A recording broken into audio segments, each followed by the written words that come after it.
Thank you all so much. The intelligence that was just up on this platform is astounding. Thank you again, everybody. And what Jonathan was just talking about, consequences and accountability.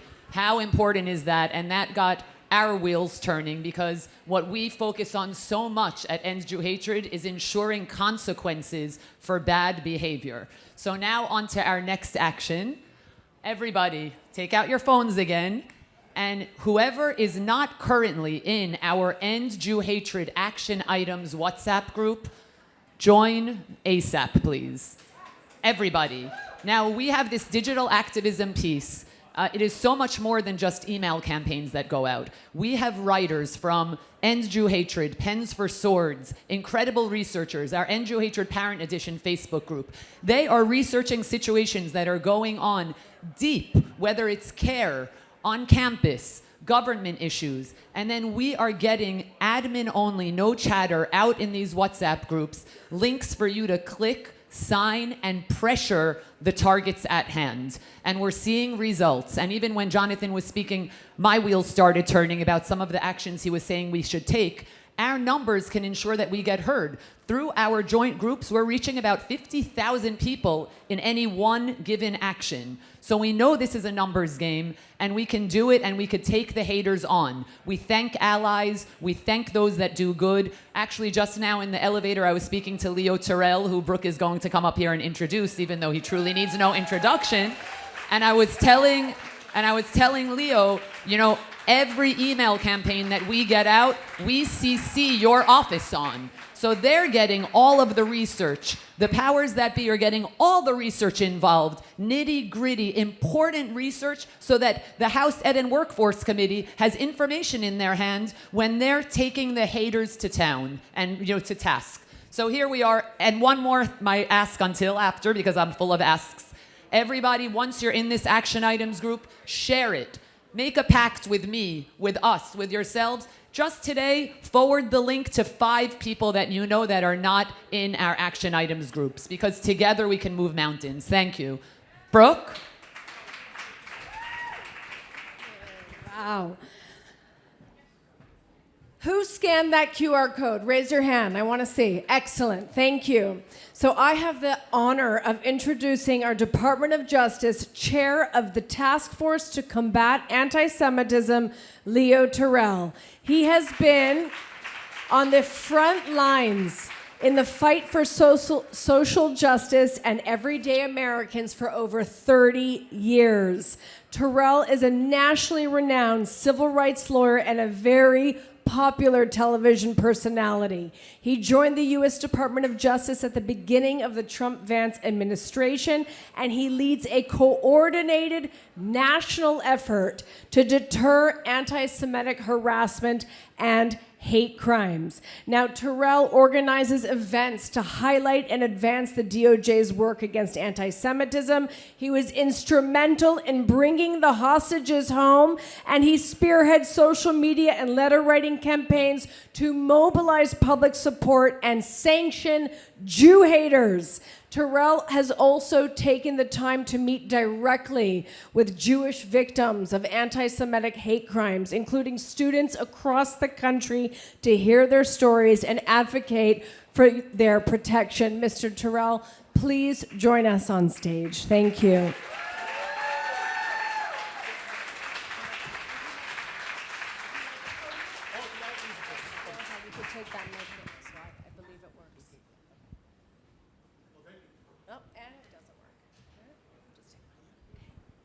Thank you, partner. Let me introduce myself. My name is Don Lemon. I work for CNN. Joking. First of all, I want to thank you. I want to take my 10 or 15 minutes to speak to you, just to tell you why I'm up here. And first of all, I want to set aside politics. No politics here. This is an issue of right and wrong, okay? I am a civil rights attorney for 35 years. I'm a Baptist. I believe in religious freedom. 2 weeks ago, I was speaking to a Nigerian group about the genocide to Christians. I just want to give you a little background of what I do. I was a radio host in Los Angeles for 25 years. I was called Jew lover, as a talk show host because of my position on Israel during the Iraq War. You can do all this research. It's all out there. President Trump, in my opinion, on the issue of religious freedom, is the greatest president in my lifetime. He has created the task force that allows me to combat anti-Semitism. And I want everyone to understand this. It is a 24/7 commitment from me. This is all I do. I also want to tell you that I work in the Department of Justice, and I want you to know that I work with two great leaders who have unleashed me, who have said, do whatever you can to fight anti-Semitism. Todd Blanche and Stanley Woodard have given me the green light, and they said they will never say no to me. A lot of people come up to me, and Brooke just gave me that beautiful introduction. Doing a lot of good work. Ladies and gentlemen, I could do a lot more. I could do a lot more. And it frustrates me that I'm not. When I got the invitation to come to New York to talk about ending Jew hatred, I said to my chief of staff, yes, immediately. Because I am embarrassed by the amount, notwithstanding the support that I have received from the president, notwithstanding the support that I have received from the Department of Justice. I have never seen anti-Semitism as rampant in my lifetime. It is across this country. May I submit to you some examples? The Jewish tax. What's the Jewish tax? For Jewish Americans to celebrate at synagogues, to have events, they have to pay these outrageous security fees. It's across the entire country, hundreds of thousands of dollars. I find that offensive. I find that wrong. And it has to be stopped because the local administrators in all these cities, I don't want to mention them, Los Angeles, Boston, New York, Chicago, Philadelphia, they don't protect the Jewish Americans. I find it offensive.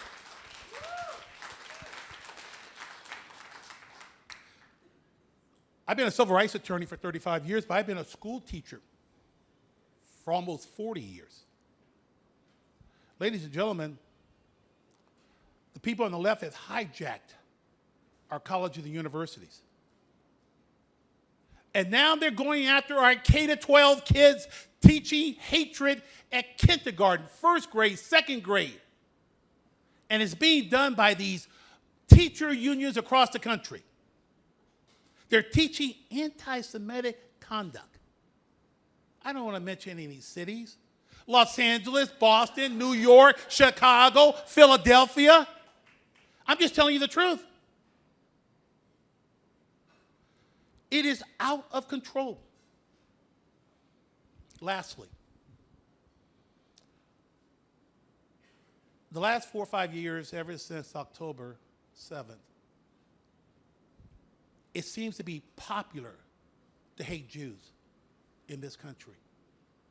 And it's demonstrated by the repeated pattern and practice of Jewish hate crimes across this entire country.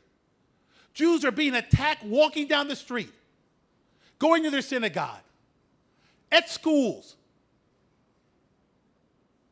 And I'll wait until you tell me the number of prosecutions done at the local level, the local DAs, the local city attorney. Where's the hate crime charges? I'll wait because I know what the number is. Big zero.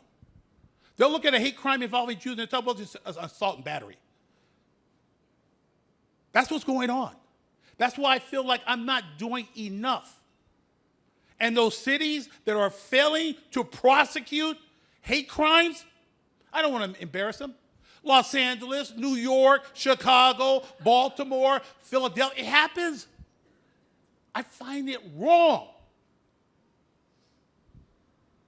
I'm preaching to the crowd here. I'm preaching to the choir. It drives people crazy to see me heading this task force. To me, it's logical. Because fighting anti-Semitism is not a Jewish issue. It's not an American issue. It's a Western civilization issue. We are obligated to expand our base because we are obligated, not just on a federal level, on a local level. We got to retake our local administrators, our local prosecutors. We got to retake our local school districts to ensure the curriculum. We have to take over the local cities are more important than the national level because that's where the unlawful activities are occurring every day. And there's no action. I'm no fan of this mayor. He's made it clear. I'm not even a fan of the mayor's wife. She hates me, she hates you, and they represent this great city. It's an embarrassment. It's an outright embarrassment because they do not understand the term religious freedom.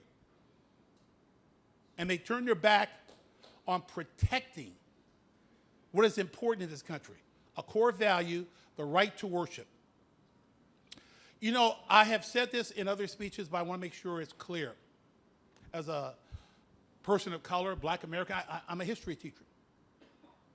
And I understand the beautiful, and I use the word beautiful, relationship between Jews and blacks. I know the history.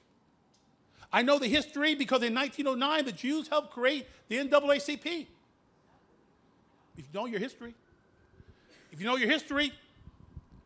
I know that Jews walked with Black Americans in the 60s in Mississippi in June of 1964, where two Jewish activists, Werner and Goodman, lost their lives fighting for people who look like me. You see, this is a no-brainer. We have to work together and expand our base. I want to close by saying this. By the way, she'll get mad at me if I don't mention her name. That's my chief of staff. We were in a fight today. Sarah Goldman right there. Yeah. I mentioned three people who are helping me.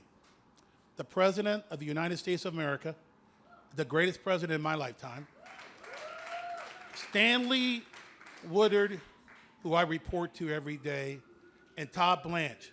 And I'll tell you, there are two major projects I'm working on. I cannot disclose them today, but we have been working on these projects for the last 2 weeks. It's going to be announced.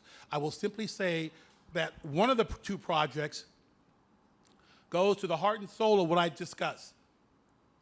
Going to cities throughout this country and looking at the problems of their failure to address anti-Semitism. We're working on that.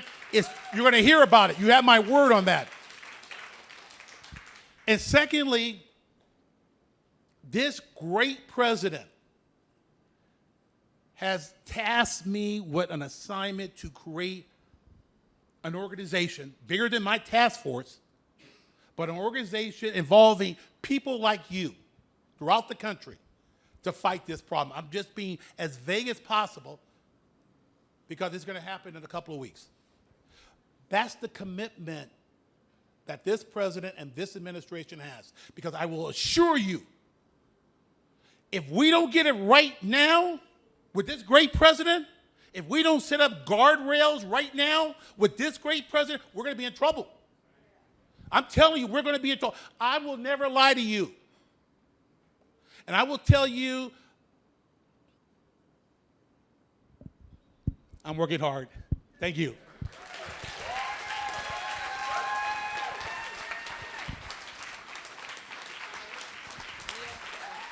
incredible. Thank you for being you. Truly incredible.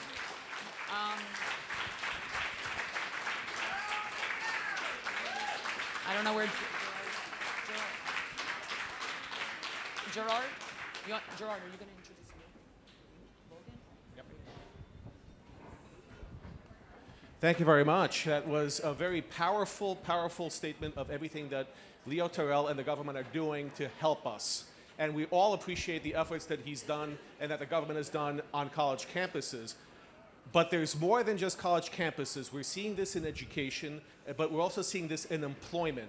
And I'd like to call up someone who is a proud educator, an amazing educator, and an amazing and proud Zionist to tell you their story briefly, because this is something that we all need to be aware of, because this is the next step. It's not just the Justice Department looking at colleges, it's looking at employment and how people are treated in the workplace for being Jewish. Logan Levkoff, please come up.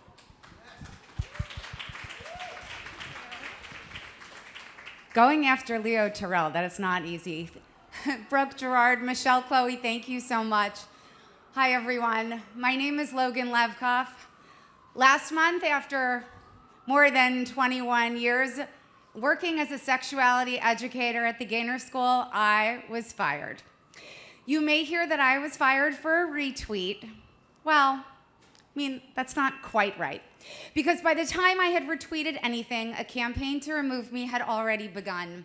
The retweet wasn't the cause, it was the excuse, because this story did not begin with a tweet. It began with a label, Zionist. In December, a parent began reaching out to other families in the school to warn them about me, not about my teaching, not about my classroom, not about what I was teaching kids about sex, about who I was. The sex ed teacher is a Zionist. Now, I've been teaching for over 2, almost 3 decades. I've worked in public schools, private schools, religious schools, secular schools. I have taught hundreds, if not thousands, of students. And I can tell you this with complete confidence, there has never been a moment in my classroom when I taught puberty and then pivoted to Middle East politics. There is no lesson plan where birth control leads to debates about Jabotinsky or Herzl. Shocking, right? And yet, my identity became the issue. I was told by administration that I was basically in the crosshairs of a growing group of parents. I was asked to reassure families that I would not bring my values into the classroom. My values? Let's be clear about what that meant. These weren't my values about sex, which would have made sense. It meant my Jewish identity and my belief that Jews have the right to self-determination. Just who I was. And along with this disclaimer about my values came an extra adult in the classroom to observe my lessons. I was told it was to protect me. But if you understand anything about sexuality education, you know this. Trust and comfort are everything, and suddenly that space was compromised. But I stayed because I had relationships with those students, because I believed in the work. And to be honest, I loved the school. I want to be clear. I loved the school.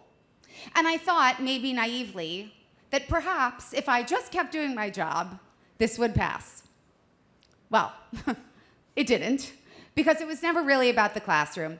It was about finding something, anything, that could justify what had already been set into motion.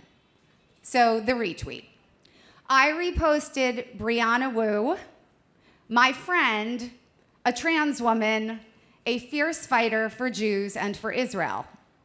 Her post criticized an idea, an ideology, and called out something that many people are afraid to say out loud, that anti-Semitism has, in some cases, crept into movements that claim to stand for inclusion. It did not attack trans or non-binary people, but let's be honest, by that point, it didn't really matter, because that retweet became the smoking gun. And 48 hours later, I was called into the head of the school's office, and on my way, I received a text from a colleague. It was a screenshot of a letter that had already been sent to parents. It said I was no longer teaching. That's how I found out I was being fired. I don't know what's worse, Berger breaking up with Carrie via Post-it, or my situation.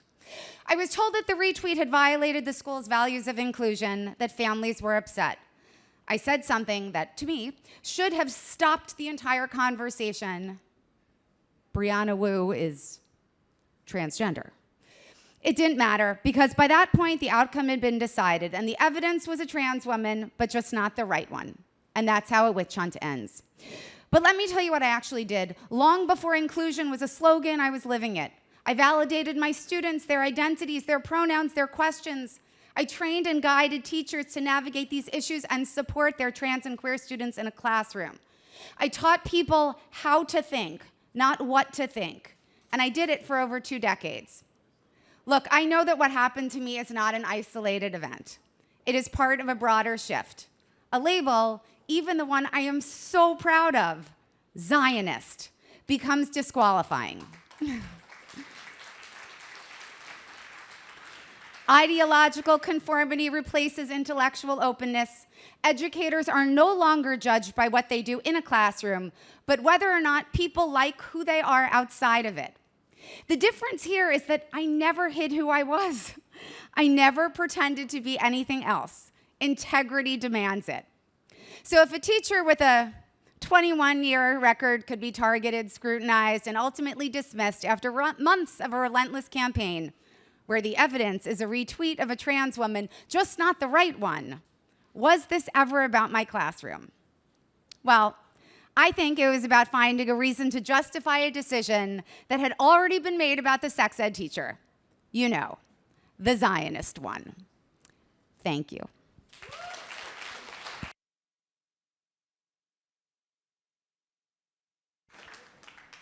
Thank you, Logan. Logan's story is yet another example of why mobilization and action is necessary, and we're going to get back to her story at the end of this program.